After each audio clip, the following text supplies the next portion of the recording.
Brand CEO Bruce Turkel. Bruce, you got the founder of the company being ousted. You got other board members being ousted, other executives being ousted. Can you start over from scratch here? I mean, it's a good idea, the whole ride-sharing thing, but it's facing a lot of competition. If you don't have people that understand the business there, what are you going to do? Well, they're doing something very smart. I mean, on the one hand, without a CEO, a COO, a CTO, a CFO, they have become a self-driving company, right? So they're kind of living it. Yeah. And it's not like this hasn't been done before. We saw what happened when Apple got rid of their CEO, made some changes, brought in a babysitter CEO, and then brought jobs back, and look what happened. So this is not unprecedented. Wow, so you think Kalanick could actually come back a la Jobs at some point if they realize they really screwed up? Well, I think what Kalanick did and what he was so good at was getting a company put into different communities that didn't want it. If you remember, they didn't stop at anything. And what he's being called obnoxious and hard driving and everything else for now is part of why they had become a success. But at some point, companies evolve and they need something new. Well, you know, that's important, though, right? I mean, you see that a lot with technology companies now. They get these great ideas and they grow and they grow and they grow.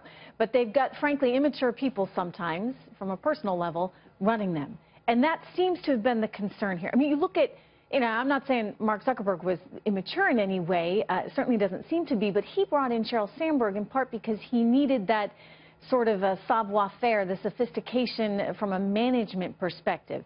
You look at Google and how they brought in Eric Schmidt. I mean, maybe this is an opportunity now. I just question whether it should have been done a long time ago, and maybe Travis Kalanick would have kept his job if he had brought some adults into the room earlier on, Bruce.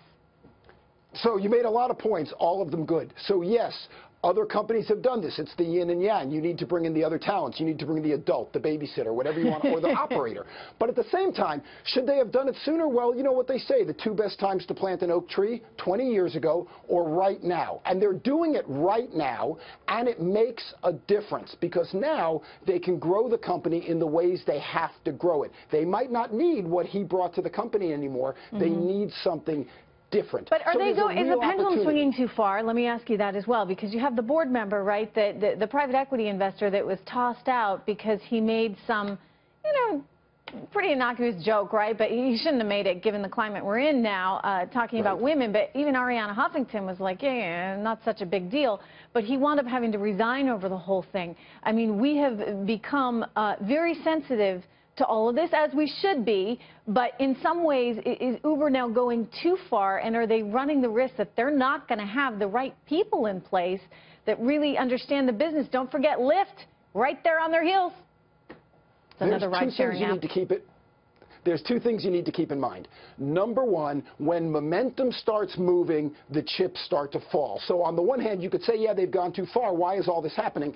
Why didn't it happen sooner? But now that it's happening, the new broom sweeps clean, the pendulum swings, and that's the way these things work. But number two, let's not forget, Kalanick is still on the board of directors. His stock is still vesting. Now, the pun is that he can vest in peace, right? But he's still involved. He's still there. He's still part of it.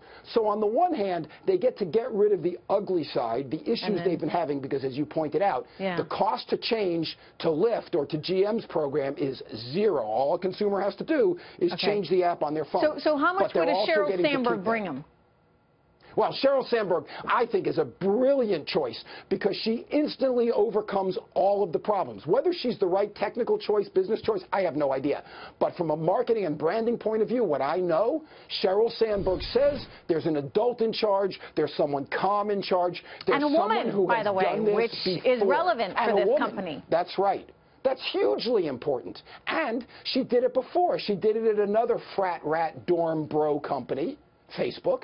And so that she could do the same thing here. I think from an optics point of view, by the way, Sheryl Sandberg's also from Miami like me, so I like her for that reason alone. All right, well, we'll watch. Maybe she'll get it. Bruce, good to see you. Thank you very much. Thank you. Thank you, Trish.